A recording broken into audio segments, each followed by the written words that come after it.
output heart rate times stroke volume times arterial minus venous oxygen difference.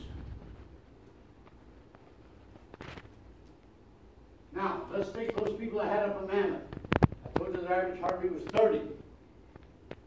You can increase the systolic contraction up to 6 times. 6 times 40 mLs, if your average is 240 times 30.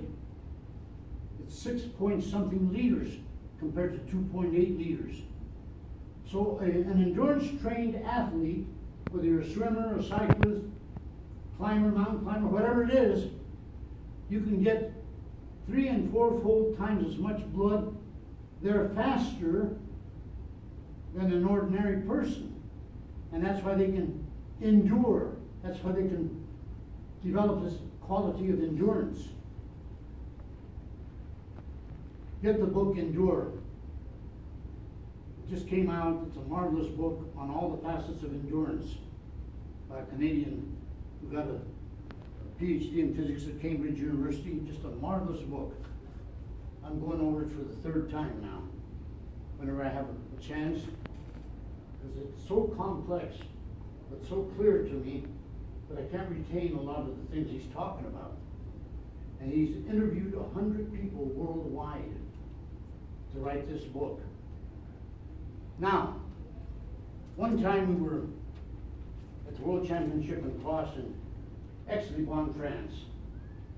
And we always got invited to go to Cinque Moline in Legnano, Italy. You guys know where that's at? I ran that race. Did you run that race? Run through the 5 mills? Well, we had 3 days off between the World Championship and the time we had to be in Milan. And so I took my people up to the training facility of Switzerland in the mountains, in Maglingen-Machelen. I know. You know that place? I've been there many times. Anyway, we got there and let the kids rest and jog around a bit, stay loose, you know. And the world champion indoor in the shot put was there at the time, Gunther. And he was working out in the field house, and he was doing plyometric bounding over hurdles. He was only 6'8" and weighed 280 pounds.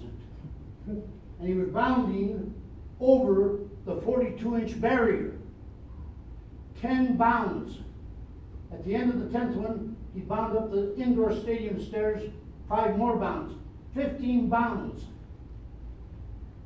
Then he jogged back down, and 3 minutes later, he'd do it again. 10 times, 150 pounds every workout, 3 times a week. Well, our kids had eyeballs this big. And he finished that, and the coach had painted a shot put ring on the edge of the gymnasium next to the wall, and he had a pipe that came out with the pendulum swing this way. At the end of the pipe, he had another one coming down with the pendulum swing this way. Attached to it was a 16-pound shot put with a little chain. And Gunther would stand there and scale the shot. Minimally, it would come back with the same force that he exerted scaling. And as he wound up, the scales were greater. The shot put would go out farther. The force coming back was greater stretch in the pectoralis muscle. I was intrigued with that. That was about 20 years ago. So I started studying plyometrics. Eccentricity preceded by concentricity. Stretch followed by contraction. Use your imagination now. That's exactly what the heart does. As the blood comes back in the venous return into the right atrium, the fibers start stretching. And the greater the volume, the greater the stretch. It's a perfect example of plyometrics. And that's where you get the strength. That's what you get with mountain racing. I've shown you a video, Pablo, of it.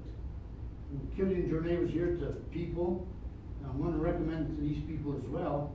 It's only a 4 or 5 piece video, 4 or 5 minute video, 4 minutes, 21 seconds, something like that. But anyway, all of your muscular activities in your body is a plyometric activity.